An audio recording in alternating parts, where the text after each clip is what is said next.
2009, something strange began to spread online.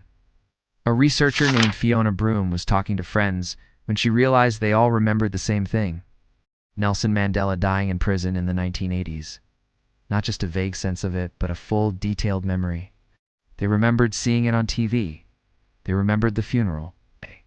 They remembered world leaders giving speeches in his honor. They remembered the sadness, the headlines, the shock.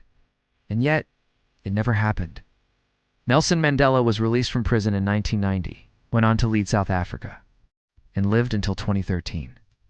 What's more disturbing is that these people weren't isolated.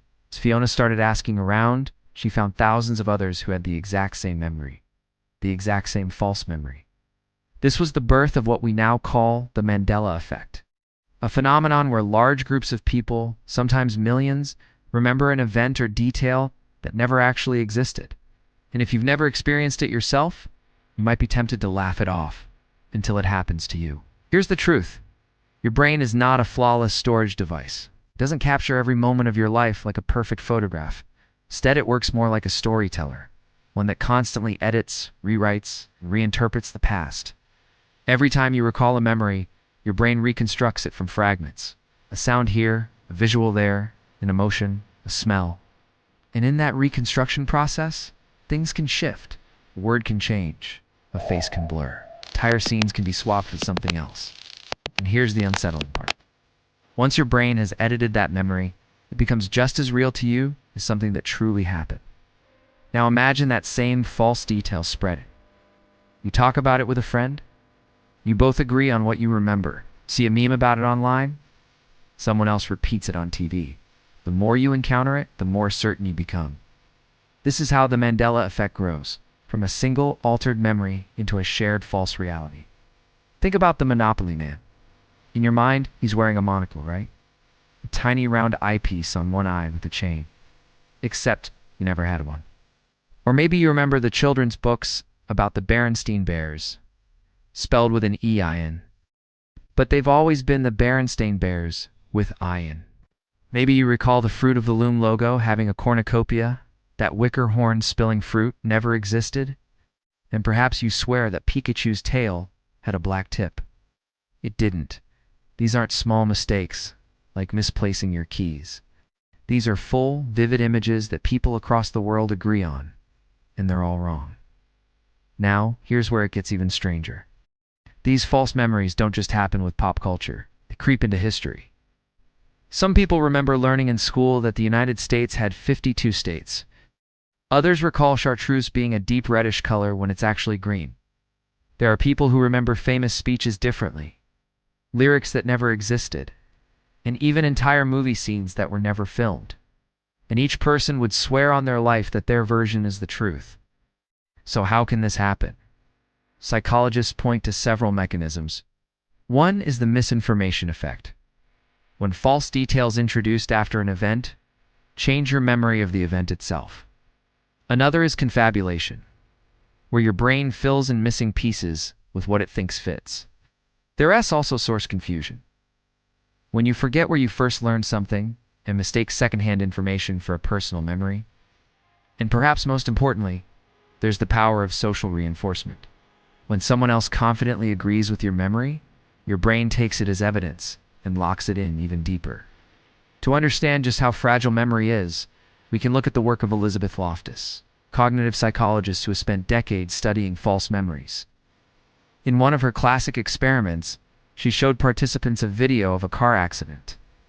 Some were asked how fast the cars were going when they hit each other. Others were asked how fast they were going when they smashed into each other.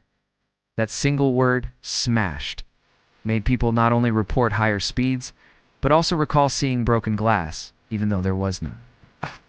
A one-word change rewrote their memory. In another study, Loftus and her colleagues planted an entirely false childhood memory. Participants were told that when they were 5, they got lost in a shopping mall and were eventually rescued by an elderly stranger. It never happened. But after being reminded of the story a few times, many participants began to remember vivid details.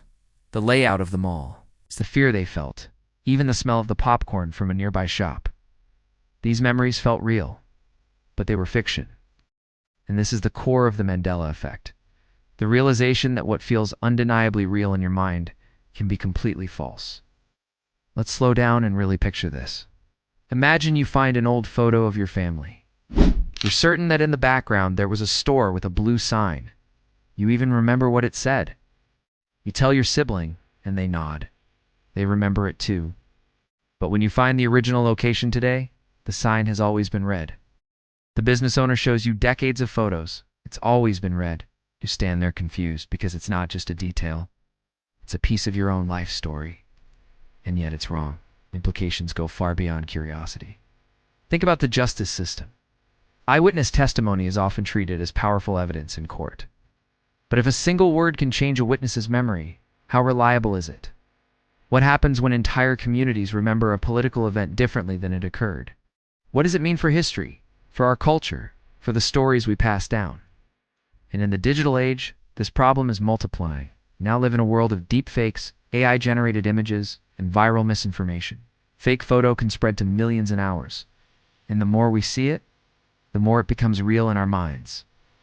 This means the Mandela Effect isn't just a quirky psychological trick. It's a warning. Our reality is vulnerable, not because the world is changing, but because our minds can't always tell the difference between fact and fiction. Of course, science sees this as a result of cognitive flaws and social influence. But others believe something far more mysterious is happening. Some think these false memories are evidence of parallel universes.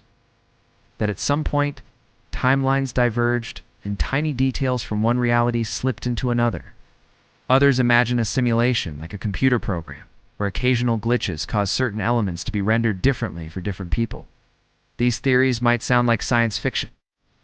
And yet, for those who've experienced the Mandela Effect firsthand, they can feel more believable than the idea that our minds simply invented the memory. So here we are, caught between science and speculation, between psychology and the possibility of something bigger. Maybe the Mandela Effect is nothing more than a quirk of the human mind. Or maybe it's a crack in the surface of reality, a hint that the world we know is not as stable as we believe. And now I'll leave you with a question, one that will follow you long after this moment is over. Think of your earliest, most precious memory. The smell, the color, the sound of it.